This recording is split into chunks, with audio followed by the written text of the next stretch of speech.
Call 423-614-5553 to join in on the conversation. Now, back to Backfire. All right, welcome back. We've had an interesting conversation this morning. This morning we've got Dan Rawls, Tom Cry, and John Stanberry in the studio with us. So welcome, guys. Welcome back. Anyway, we've had fun talking about all the nice things. Let's talk about Cleveland High School and this $12 million gymnasium we're talking about building. Now, let me say this first of all. I was a student that walked to the new school when it was built at Cleveland High School, and I remember that school very well, walking into it and how impressed I was with this brand new facility and everything. And that big fancy round ceiling. And that big fancy round gym. But that gym was not adequate from day one. It was too small, and it had problems. And it was an untested design that someone wanted their name on a brass plaque on the front of. Yeah, I think they'd built the Houston Astrodome or something about then. It was round, so it was something that was copied or something. But, the gym's been a problem for years. I mean, even going back when it was brand new, they had a lot of problems with it. It never held enough people out there. So I'm not saying that Cleveland High School doesn't need a gym, but let's talk about the price of this gym now. I was shocked at $10 to $13 million for a gym. Now, I think they're getting some more stuff than just a gym, but that's an elementary school. I mean, that's what Mayfield School cost, and it was the second most expensive per square foot school in the country. Well, I think we ran some numbers on that this morning. And we did. And, Tom does appraisals and so forth, and that was running about I think it was for $12 million. That was $202.05 per square foot. How do you get a gymnasium that costs that much money per square foot? That's that's crazy. And that's not including the land, which Tom says is typically at 10%. Right, well, they already own the land. Yeah, they already own the land, so you got $202.05 per square foot with. So really, you got no about land $220. Yeah. Right. Whoever designed the original gymnasium, we had some brilliant engineers on board at the time. They put all the utilities for the school under the floor of the current gymnasium. So if you tear the gymnasium down, you have no utilities, water and sewer, as I understand it, for the school. So that all has to be moved. That all has to be moved. That's part of. That's $102 of that. So right. The beat goes on, and before you know it, we'll have the Taj Mahal or MGM Palace out in Las Vegas. Well, let me ask you a question. Maybe I'm just not understanding this, but we just built, what was that, an $8 million wing onto that school. We renovated it a year or two before that and put geothermal heating and cooling and all that. Who in their right mind couldn't have looked at that and said, okay, the gym's a problem. While we got this thing tore completely up, why don't we move the utilities then? Why didn't we do it when we were already building on the building? Well, let me, and this, how long will this go on? I mean, let's go back to Truett Lake Forest. Poor design, pod design, terrible. It was a Florida design. Yes, and we are now paying the price for that. We build it ruined a great duck hunting swamp. We've got a high school that has that was built without a site plan out at Walker Valley, and now we have huge drainage issues. We got a gym over here that was basically an untested design, and I mean. That's what happens when you're spending other people's money. That's exactly right.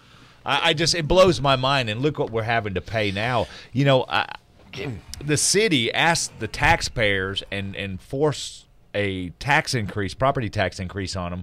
What are they going to do for this cost of this gym now? I mean, where are they going to go from here? That's what's amazing to me is that, that we just keep on and on and on. And, I don't know. I mean, it just blows my mind. We've created the new pasture field also out on Georgetown Road that is now seeded in grass. So we'll probably put some ducks and cows or goats out there. Well, let me ask a question about that. I drove by there, and there's all these for sale signs in front. I thought that was the location of the new school. Well, I think the location for the new school is on the southern end or the end toward the creek where that big, huge mound of dirt you is mean at. We're building the school closest to the wet swamp area? We could not have picked down range a little bit where it's level and guaranteed to be dry. We had to go down the other direction. So what, all those out parcels will be sold in front of the school? Oh, yes. We'll have retail establishments there. So you'll have to go through that to get to the school? No, you'll get to the school first, but then you'll be bordering the retail establishments. Let me ask you something, Tom. Sir. Who do you think ought to be deciding on where a school's built in this community? I think it's a broader issue.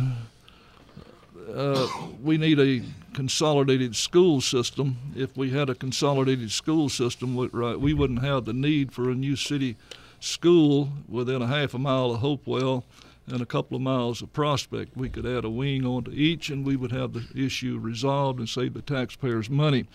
As far as your direct question as to who should make the decision, in the county we have a school board. That's their responsibility to do the selection. The county commission's responsibility, along with the mayor, to appropriate the money. If the school board is doing its job, they'll pick an appropriate site. If we have a qualified individual to do the site selection and a contractor that's capable of talking about drainage and stuff when the site selection is made, we wouldn't have the problems that we have today. Mm-hmm.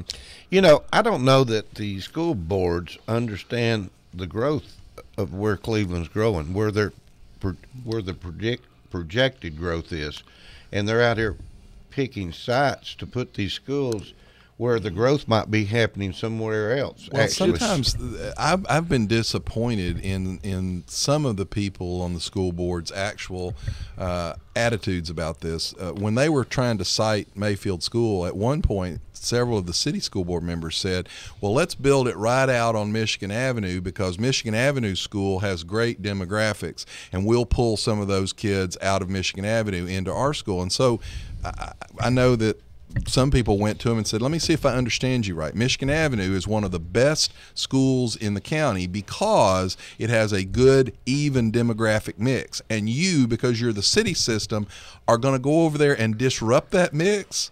So it was this us and them that we've talked about, that, but instead of saying, hey, it's the kids, it's the city kids. And we don't really care what damage we do to the county kids. And that's one of the problems. In the appraisal business, it's not difficult to understand the direction of growth. You follow the crap. Where the sewer lines go, that's where the growth goes. So if the sewer lines are heading towards Charleston and they're heading toward exit 20, it doesn't take a rocket scientist to understand that's where the growth is going.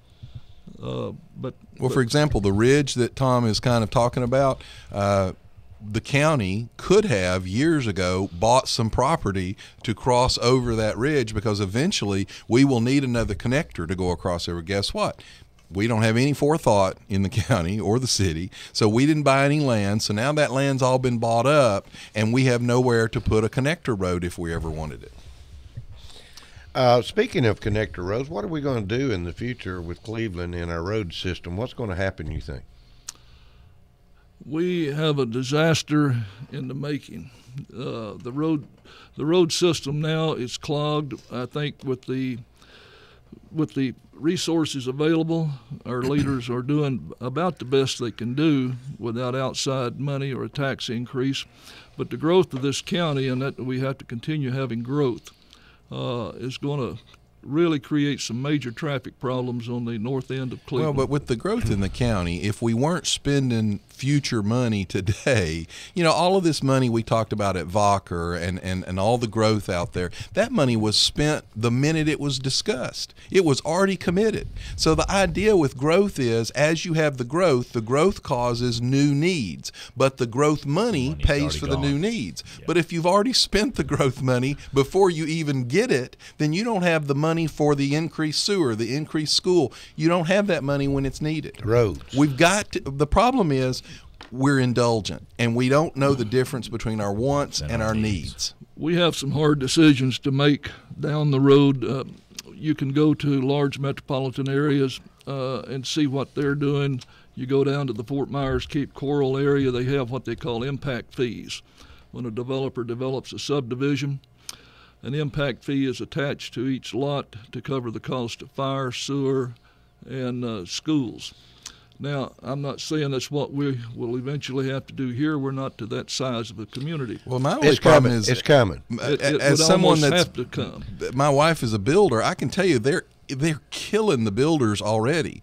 So this idea that we keep tapping the people can't afford a home already, and we keep adding fee after fee after fee. The real answer here is we've got to quit spending money on things that we don't have to spend it on. We just keep spending more and more and more on the local level, the state level, the federal level, and if we don't quit it, we're going to bankrupt the nation. And I can tell you this, that you have to stop looking at projected funds that are going. I'm going to tell you something. We're going to be in a very tight situation over the next 3 or 4 years. You know, this projection with Volcker and all of these things are supposed to come to fruition. And if someone wants to investigate that a little bit, I think that you're going to find that not only did the state have a shortfall this year, which means that all the counties and municipalities that receive funding from the state are going to be cut back. We need to really seriously be looking at tightening our budget and needs, not wants. It's so important, and I think that we're going to see that some of the projects that they've undertaken have been a waste of money. But you also get hurt, like I said earlier, with no forethought. We waited until we had absolutely no shovel-ready land to sell to industry before we bought the land. Well, guess what? At that point, we had to pay a whole lot more for the land. Had we had a little forethought and we bought land when it was just farmland, we could have paid thousands of dollars less per acre. We could have sat on it, and when it came time and we needed it, it was already there. But we wait until the last minute. We wait until we're over a barrel, and then we pay through the nose for it. Anyway, Cleveland, some people argue, why are we continuing to grow? Why don't we just stop? I don't want any more growth. I like it the way it is. That's a danger. I mean, look, I don't like the changes that I've seen in Cleveland because I grew up here.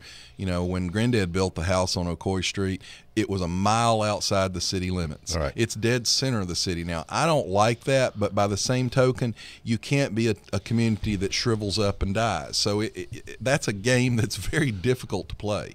Well, let me ask you this. When you look at, we had a little growth spurt, but in actuality, our growth has really kind of leveled off. Here the last few years. So how much growth are we actually seeing, And I agree with John. I think there was a time that there could have been, somebody had a plan and said, okay, look, this thing looks like it's going north, like Tom said. That's the way the sewers are going. That's what the city always tries to annex. They only want to annex areas that's got roads and sewer in them already.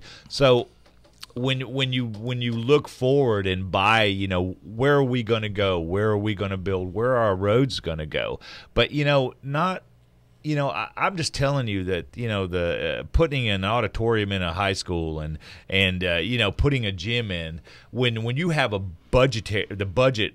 Maybe the city doesn't have the constraints because I know they have more in their rainy day fund than what the county does. But to allow people to believe that the county somehow is not in debt is craziness, because we are in debt. 80+ million. Yes, we have to service that debt, and I think a better plan would be to let's look at what we absolutely need and deal with that until the budgetary system becomes better. I would like to see zero-based budgeting at least looked at as a way to run and fund the county. I know it takes a little bit more work, but I'm sorry, the people, that's what you're paid to do. That's your job. I think, or I feel that you can project future income to a point.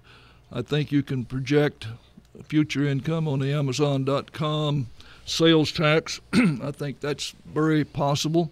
I think when you have a Pilot and a Love truck stop coming in, you get from other locations based on traffic count of the interstates, you can get within the ballpark on the additional income you'll receive on the gasoline tax. But, Tom, the problem is not being able to project it. The problem is we project it and then we spend it before we've even got it. Yep. I'm with you. I agree. Project it, but don't spend it. Oh, I totally agree. And it's going to be an interesting.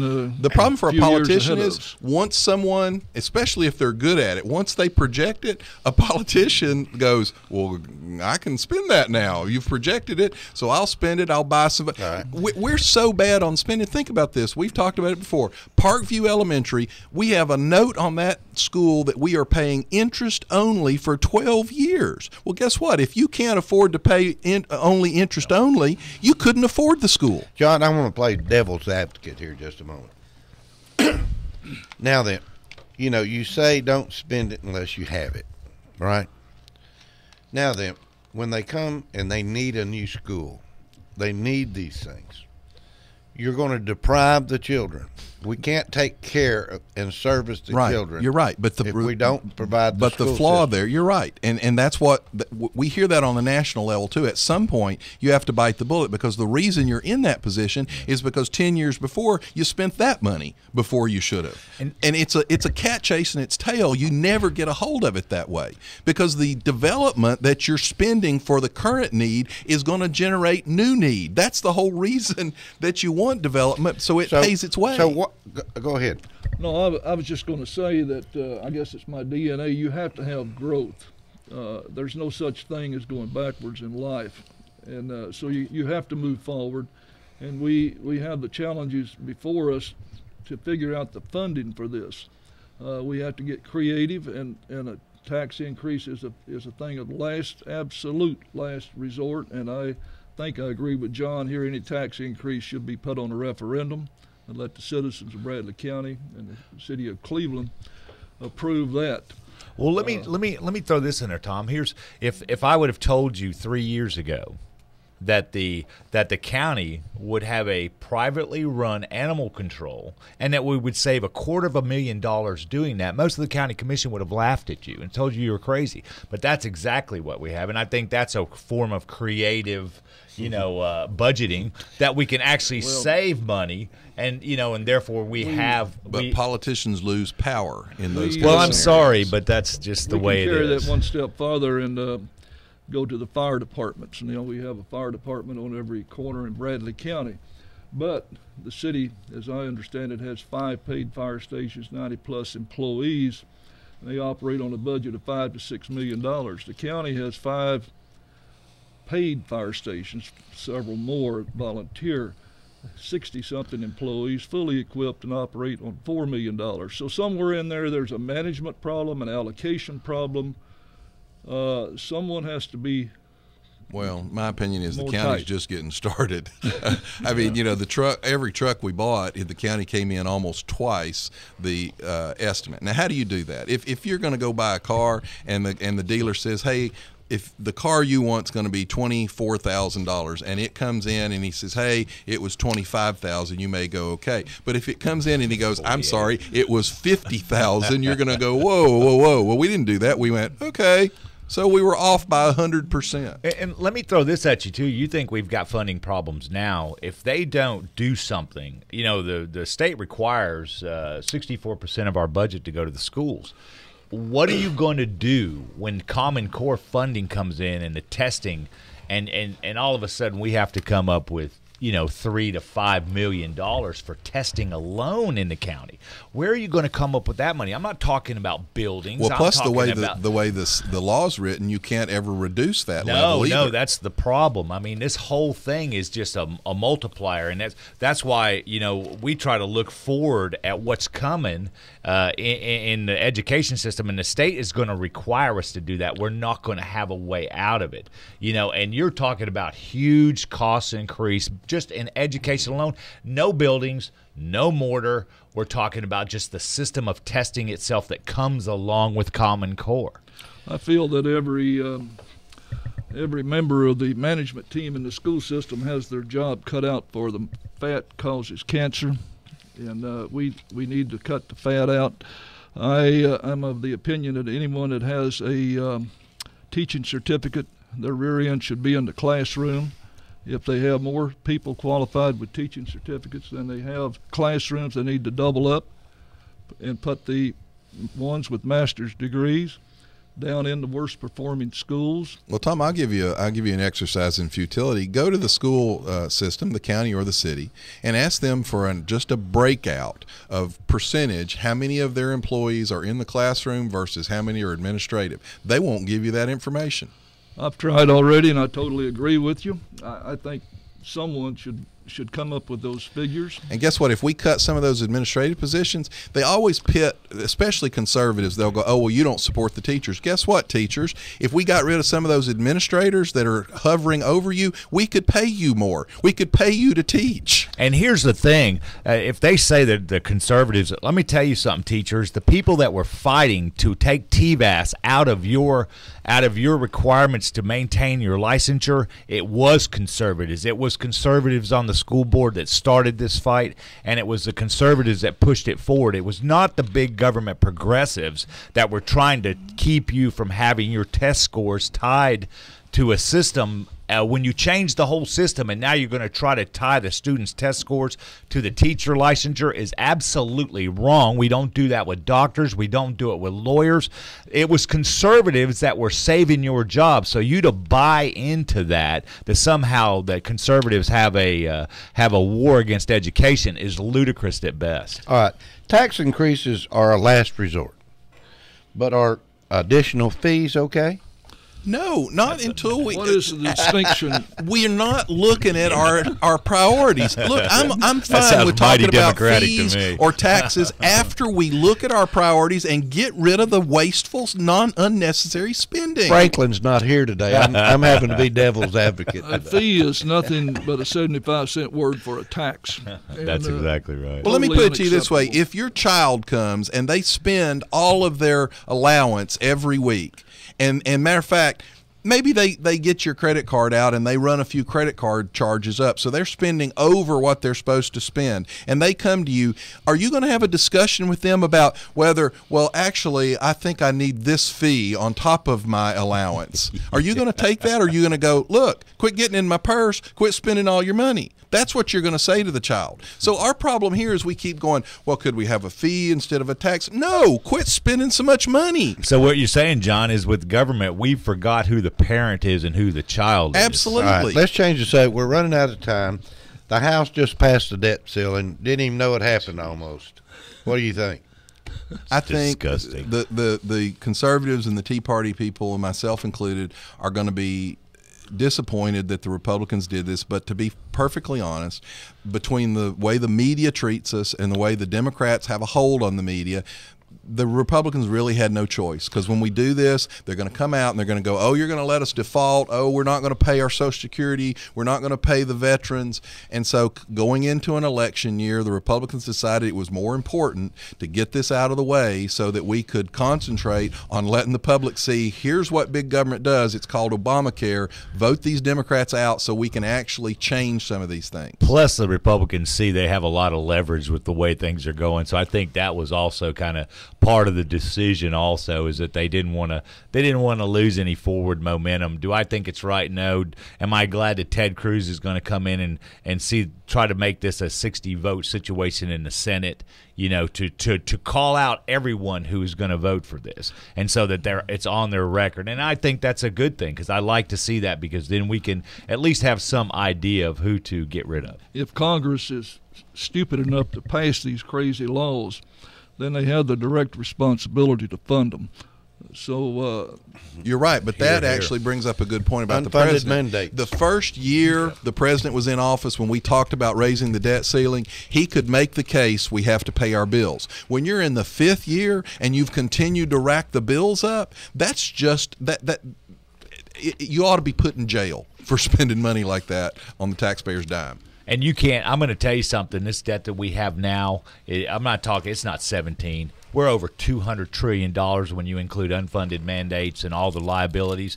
That is not payable. You have a gross domestic product of $15 trillion. How are you going to pay 220? And despite It's what not Franklin wants to plausible. say, this government, the entire history of our country from George Washington up through George Bush, spent less in total debt than this president has spent in his 5 years. Mr. Obama just announced that he's going to change the requirements on companies to provide insurance again. Of course he is, because he's a dictator who thinks he doesn't have to go through the Constitution. Well, I mean, basically he's doing this so it doesn't come up during the election. Absolutely. He's put one of them off till 2016 after the next presidential election. Now, think about this, folks. Any of you good liberals out there that are going to say I'm not fair, ask yourself what you'd say if George W. Bush had taken a signature law that was passed and just arbitrarily changed it. I think we're up to 60 changes that this president has put through on this law. Guess what, folks? That's an open admission that the law is horrible and should be repealed. Well, now, he did make a comment. He's just going to make it work. Well, here's the problem. Think about all you individual citizens out there that have seen your insurance deteriorate under this program. Every group has gotten a waiver. The only people that haven't gotten a waiver are the individual citizens. So he's waived the unions. He's waived the big businesses. He's waived now the middle-sized businesses. The only thing he hadn't waived is the individuals, the actual citizens. Republicans for years have said if you're going to give a waiver to the big businesses, give a waiver to the common everyday citizen. Absolutely. How are they going to pay for this system? They don't They care. can't. All they want to do is get reelected. I mean, how are they going to pay for it? You can't pay for it. It's not plausible. It's the system is first thing is let's understand what this whole debacle is about. This debacle is about the acquisition of data and control, and everything about you will be known through the collection of data. The NSA, Obamacare, all of these things are about the acquisition of data and controlling your life and knowing everything about you. And this thing was so poorly implemented that there is so much identity theft going to come out of this. It is unbelievable. Well, folks, we've run out of time. We're getting ready to cut this show off right now, but I wanted to say thanks to Tom Cry for coming in. I want to say thanks to Dan Ross coming in. And I will say that Tom is going to be running for County Commissioner, 2nd District. Yes. And Dan is running for County Commissioner, the 6th District. Am I correct? Anyway, we want to extend an invitation to all the politicians running for offices. We're going to start trying to do a show on Tuesdays, I think. And Tuesday mornings, and we'll get more details, but we would like to invite all the people running for office to have fair time to come in and be able to give us some of their viewpoints and what they believe in and some of these type of things. So it's always good to stay tuned to Whoop, because we whoop it up here every day and try to get the government to Off quit your back. and stop the delays. Hey, enjoyed it. See you guys next week. Bye-bye now. Thanks. Thanks. You've been listening to Backfire with Steve Hickson, John Stanberry, and Franklin Chansey. Catch them again on Whoop FM at noon today and every Wednesday morning from 7:30 to 8:30. Now, back to more music on Whoop FM.